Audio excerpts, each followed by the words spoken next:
सर्वप्रथम सर्वांना श्री स्वामी समर्थ. स्वामी महाराजांच्या कृपेने तुमच्या सर्व चांगल्या इच्छा पूर्ण होत ही स्वामींचरणी प्रार्थना करते आणि आजच्या व्हिडिओला सुरुवात करते. आनंदी आनंद गडे जिकडे तिकडे चोहीकडे असा काठोकाठ भरून ओसंडणारा आनंद श्रावणात आढळतो. या महिन्यात अनेक सणांची नुसती गर्दी असते. त्यातीलच एक वैशिष्ट्यपूर्ण सण म्हणजे राखी पौर्णिमा. राखी म्हणजे रक्षा करणे, एक महत्त्वाची जबाबदारी स्वीकारणे. यात आपुलकीची, प्रेमाची, कल्याणाची भावना आहे. तर येत्या 2024 मधील रक्षाबंधन येत्या 19 ऑगस्टला आलेला आहे. सोमवार रोजी हा रक्षाबंधन सण आलेला आहे. नारळी पौर्णिमा आलेली आहे. तर पौर्णिमा प्रारंभ होणार आहे 18 ऑगस्ट उत्तर रात्री 3:04 आणि पौर्णिमेची समाप्ती होणार आहे 19 ऑगस्ट रात्री 11:55. म्हणजे नारळी पौर्णिमेचा सण हा 19 ऑगस्ट या सोमवार दिवशीच आपल्याला साजरा करायचा आहे. संपूर्ण दिवस ही पौर्णिमा तिथी आहे. दरवर्षीप्रमाणे यावर्षी सुद्धा भद्रेची छाया, भद्रा काळ या रक्षाबंधन सणावर आलेला आहे. भद्रेची छाया आलेली आहे. तर भद्रा म्हणजे काय? बऱ्याच लोकांना हा प्रश्न पडतो. भद्रा म्हणजे काय? तर भद्रा ही सूर्य आणि छाया यांची मुलगी आहे. यमदेव आणि शनिदेवांची ही बहीण आहे. भद्राचे रूप अतिशय कुरूप आहे. ब्रह्मदेवांनी भद्रेला श्राप दिलेला आहे. कुणीही तुझ्या काळात शुभ मंगल कार्य करेल तर नुकसान होईल, अशुभ ठरेल. म्हणून या काळात शुभ गोष्टी करू नये असं म्हटलं जातं. राखी पौर्णिमा हा सण आपल्या भाऊ बहिणींच्या वचनांशी, प्रेमांशी जोडलेला हा सण आहे. भाऊ बहिणींच्या प्रेमाच्या नात्याचा हा सण आहे. तुम्ही भद्रा काळ मानत असाल तर या काळात चुकून सुद्धा आपल्या भावाला राखी बांधू नका. काही लोक भद्रा काळ मानतात, काही मानत नाही. पण याच भद्रा काळात रावणाने बहीण शूर्पणखेकडून रक्षाबंधन दिवशी राखी बांधून घेतली होती आणि त्याचा नाश झाला. श्रीरामांनी रावणाचा वध केला होता. तसेच त्याचे कर्मही तेवढे वाईटच होते. म्हणून नाश तर निश्चितच होता. असे विधी लिखित होते. आपले कर्म चांगले असावे आणि शास्त्रात या गोष्टी विचार करून सांगितलेल्या असतात आपल्या हितासाठी. म्हणून या गोष्टींचे पालन करणे तितकेच महत्त्वाचे आहे. म्हणून चुकून सुद्धा या भद्रा काळात आपण आपल्या भावाला राखी बांधायची नाही आहे. आता कुणी मानत असाल भद्रा काळ तर नका बांधू. या काळात, भद्रा काळात राखी बांधू नका. काही ठिकाणी या काळात म्हणजे रक्षाबंधनच्या दिवशी सकाळी जर भाऊ बहिणीकडे जात असेल मग काय करायचं? तर या वेळेत, या भद्रा काळात चुकून सुद्धा भावाला राखी बांधू नका, ओवाळू नका, औक्षण करू नका, तिलक करू नका. तुम्हाला राखी द्यायची असेल एखाद्या पाकिटात, लिफाफ्यामध्ये तुम्ही एखाद्या पाकिटात बांधून तुम्ही देऊ शकता.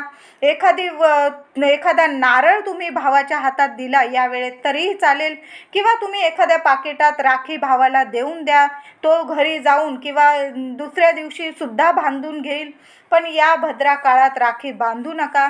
कुणी मुलांना, आपल्या लेकरा बाळांना सुद्धा राखी बांधतात. तर महिलांनो, या भद्रा काळात आपल्या लेकरा बाळांना सुद्धा हा रक्षाबंधनचा हा धागा असतो, पवित्र धागा, आपल्या लेकरांच्या हातात सुद्धा या भद्रा काळात बांधू नका, अशुभ ठरते. शास्त्रात असं म्हटलेलंच आहे की भद्रा काळात कुणीही राखी म्हणजे बहिणीने राखी आपल्या भावाला बांधू नये, शुभ कार्य करू नये. तर राखी बांधण्यासाठी शुभ मुहूर्त काय आहे जाणून घेऊया. तर 19 ऑगस्ट रक्षाबंधन आलेली आहे सोमवारच्या दिवशी. तर राखी बांधण्याचा शुभ मुहूर्त आहे रक्षाबंधन 19 ऑगस्ट सोमवार दिवशी दुपारी 1:32 हा शुभ मुहूर्त सुरू होईल आणि रात्री 9:08 हा शुभ मुहूर्त राहणार आहे. आता काही महिला संध्याकाळी प्रदोष काळानंतर, या दिवशी श्रावणी सोमवार सुद्धा आलेला आहे, प्रदोष काळाची पूजा वगैरे केल्यानंतर आपल्या भावाला राखी बांधतील. तर प्रदोष काळातील शुभ मुहूर्त संध्याकाळी 6:57 म्हणजे जवळजवळ 7 वाजेपासून ते रात्री 9:10 म्हणजे 9:15 हा शुभ मुहूर्त आहे. म्हणजे या वर्षी 2024 रक्षाबंधन, नारळी पौर्णिमा या दिवशी आपल्याला दुपारी 1:30 वाजेपासून रात्री 9:15 आपल्या भावाला राखी बांधण्याचा शुभ मुहूर्त आहे. फक्त आपल्याला 1:30 वाजेच्या आतमध्ये राखी बांधायची नाही आहे. 1:30 वाजेनंतर 1:32 रात्री 9:15 वाजेपर्यंत तुम्ही या काळात केव्हाही तुमच्या भावाबरोबर रक्षाबंधन हा सण आनंदाने साजरा करू शकता. तर यावर्षी 2024 मधील रक्षाबंधन भद्राकाळीची छाया किती वेळ असणार आहे जाणून घ्या. भद्राकाळ 19 ऑगस्ट रक्षाबंधन सोमवारच्या रोजी पहाटे 5:53 हा भद्राकाळ सुरू होईल. म्हणजे जवळजवळ पहाटे 6 वाजेपासून हा भद्राकाळ सुरू होणार आहे आणि दुपारी 1:30 हा भद्राकाळाची छाया राहणार आहे रक्षाबंधन या सणावर. म्हणून महिलांनो, सकाळपासून अगदी 1:30 वाजेपर्यंत राखी आपल्या भावाला राखी बांधायची नाही आहे. 1:32 ते रात्री 9:15 वाजेपर्यंत तुम्ही कोणत्याही वेळात तुम्ही रक्षाबंधन आनंदाने साजरा करू शकता. बघा, संपूर्ण दिवस आहे आपल्याला 1:30 वाजेपासून ते रात्री 9:15 आनंदाने आपल्याला रक्षाबंधन साजरी करायची आहे. तर आपल्याला या भद्राकाळात अजिबात रक्षाबंधन साजरी करायची नाही आहे. भाऊ तुमच्याकडं आला या वेळेत 1:30 वाजेच्या आतमध्ये तुमच्याकडं, तरी पण त्याला राखी बांधू नका, अशी चूक करू नका. तुम्ही भद्राकाळ मानत असाल, तुमच्या भावाचे हित बघत असाल, आपण तर आपल्या भावावर आपल्या लेकरांसारखंच जीवापाड प्रेम करत असतो. म्हणून या भद्राकाळात आपल्या भावाला चुकून सुद्धा राखी बांधू नका. प्रत्येक बहीण आपल्या भावाचं हितच बघत असते, त्याचं चांगलं कसं होईल एवढंच बघत असते. म्हणून या काळात अजिबात चुकून सुद्धा राखी बांधायची नाही आहे.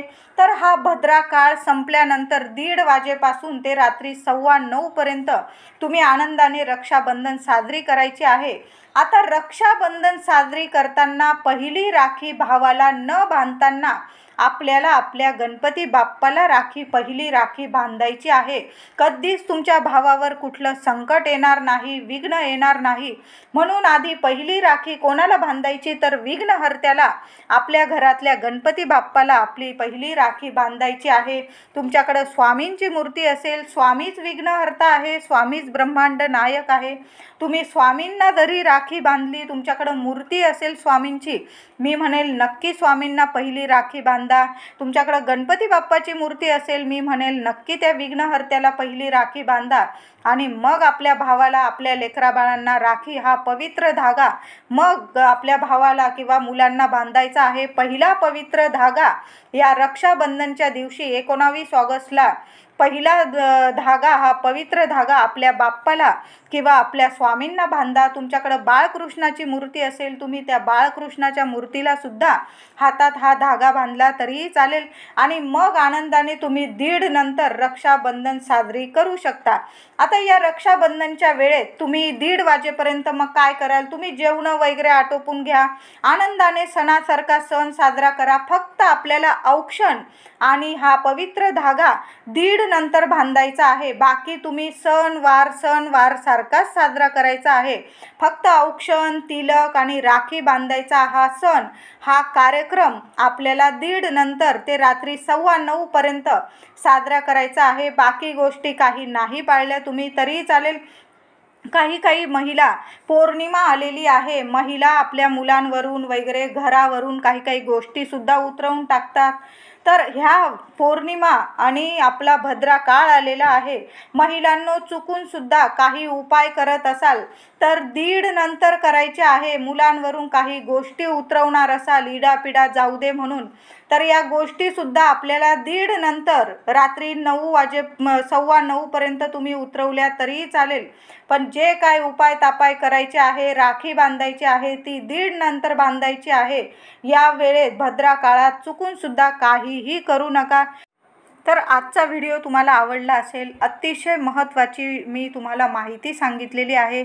रक्षाबंधन कोणत्या वेळेस साजरी करायची, कोणत्या वेळेस साजरी नाही करायची. व्हिडिओ आवडला असेल लाईक करा, सर्वांना शेअर करा, चॅनलला कृपया सबस्क्राईब करा. धन्यवाद.